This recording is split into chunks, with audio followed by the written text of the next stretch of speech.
En décembre 2017, la Fédération des femmes du Québec a élu la première femme transgenre comme présidente. C'est une décision qui a provoqué de nombreuses réactions. La question de la pluralité des genres et de l'orientation sexuelle fait beaucoup réagir. Si elle crée de l'incompréhension et de l'intolérance d'un côté, de l'autre, elle réussit tout de même à créer un dialogue constructif sur une réalité bien présente au Québec.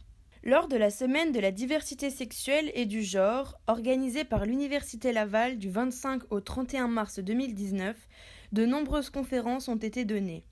Michel Doré, sociologue et spécialiste de la sexualité et du genre, animait l'une d'elles. Nous l'avons rencontré pour savoir si, selon lui, l'éducation des enfants par rapport à cette ouverture d'esprit sans différenciation de genre serait bénéfique. Je pense que l'éducation à la sexualité, il y a toute une dimension d'éducation à la vie citoyenne dedans. C'est très important d'apprendre à vivre avec soi, avec l'autre, avec les autres. Vous savez, on ne choisit pas nos désirs, mais on choisit ce qu'on en fait.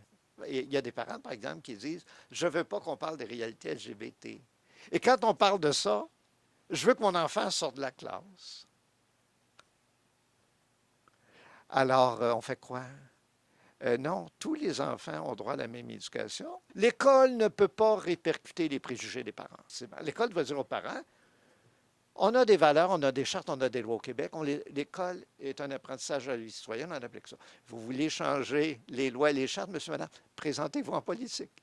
Nous avons rencontré Laurent Francis, mais débordé par les événements, il n'a pu nous accorder d'entrevue. Il est le président de l'association HATS-GUL de l'Université Laval, pour laquelle il milite et aide les personnes LGBT à s'accepter, mais surtout à se faire accepter. Il a d'ailleurs organisé la soirée Vogue à l'Université Laval le jeudi 28 mars dernier. Pourquoi est-ce important qu'une université soutienne les efforts et la cause LGBT? Ok, parce que l'université, c'est un cadre de vie étudiant et c'est généralement à cet âge qu'on choisit nos orientations sexuelles pour la vie. Et je trouve que c'est important qu'une université encourage les gens à plus s'ouvrir parce qu'on est dans un monde où il faudra accepter tout le monde avec ses différences. Il existe bien une évolution positive des mentalités quant à la question de la pluralité des genres au Québec. Ainsi, nous pouvons parler d'une tolérance certaine envers cette réalité. Mais pouvons-nous conclure à une acceptation complète de la question de l'identité des genres?